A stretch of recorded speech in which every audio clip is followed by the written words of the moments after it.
Dios te quiere hablar. Radiogozo.net presenta el Evangelio de hoy con el Padre Rubén Risco. Escucha. Lectura del Santo Evangelio según San Marcos. En aquel tiempo, como la fama de Jesús se había extendido, el rey Herodes oyó hablar de él. Unos decían: Juan ha resucitado y por eso las fuerzas milagrosas actúan en él. Otros decían: es Elías. Y otros: es un profeta como los antiguos.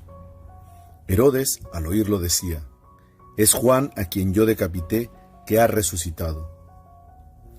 Es que Herodes había mandado arrestar a Juan y lo había metido en la cárcel encadenado. El motivo era que Herodes se había casado con Herodías, mujer de su hermano Filipo, y Juan le decía que no le era lícito tener la mujer de su hermano. Herodías aborrecía a Juan e intentaba matarle, pero no podía porque Herodes respetaba a Juan, sabiendo que era un hombre justo y santo, y lo defendía. Cuando lo escuchaba quedaba desconcertado y lo escuchaba con gusto. La ocasión llegó cuando Herodes, por su cumpleaños, ofreció un banquete a sus dignatarios, a sus oficiales y a la gente principal de Galilea. La hija de Herodías entró y danzó, gustando mucho a Herodes y a los convidados. El rey le dijo a la joven: pídeme lo que quieras y te lo daré. Y le juró: te daré lo que me pidas, aunque sea la mitad de mi reino. Ella salió a preguntarle a su madre: ¿qué le pido? La madre le contestó: la cabeza de Juan el Bautista. Entró ella enseguida a toda prisa, se acercó al rey y le pidió: quiero que ahora mismo me des en una bandeja la cabeza de Juan el Bautista.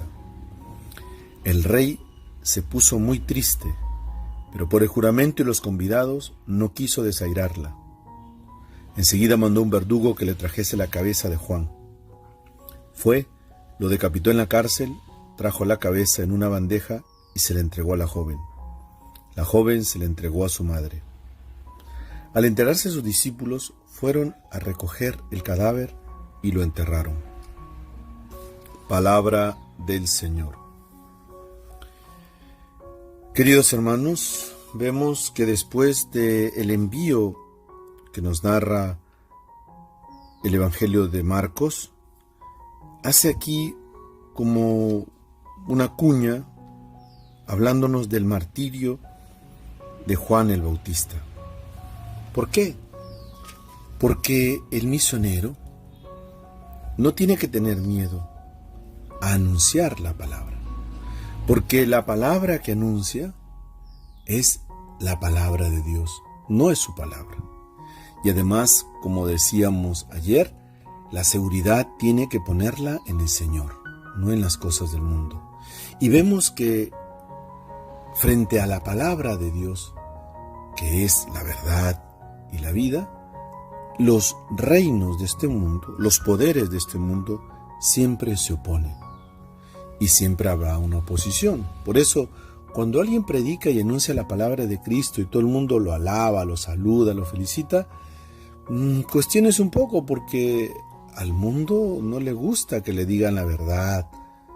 Y si uno quiere complacer al mundo es porque está yendo por el mundo. Pero si uno anuncia la verdad, si uno anuncia a Cristo, como Juan el Bautista, que denunció el pecado, vemos aquí otra característica del profeta. No es solamente anunciar la buena nueva, sino denunciar el pecado, destruir para plantar. Esa es la misión del profeta. Por eso Juan el Bautista se gana problemas, se puede llamar así, por denunciar a Herodes su pecado.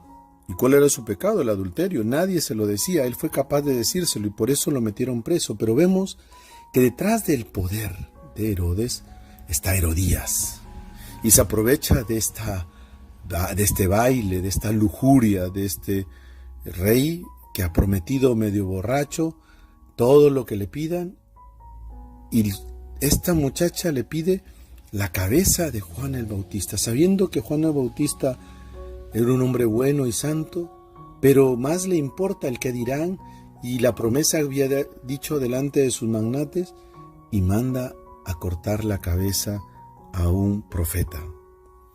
Queridos hermanos, en el mundo en que vivimos, nosotros tenemos que seguir anunciando a Cristo. En medio de este mundo donde hay tanto poder y que se opone a la verdad, nosotros tenemos que ser testigos valientes de la verdad de Cristo. Y tenemos que ser capaces de asumir los peligros y los riesgos por predicar a Cristo, como lo hizo Juan el Bautista, aún derramando nuestra propia sangre. Que el Señor los bendiga, los protege, los acompañe en el nombre del Padre, y del Hijo, y del Espíritu Santo. RadioGozo.net presentó el Evangelio de hoy. Escúchalo todos los días a las 9 de la mañana, 1 y 5 de la tarde y 9 de la noche, hora de Perú y Colombia.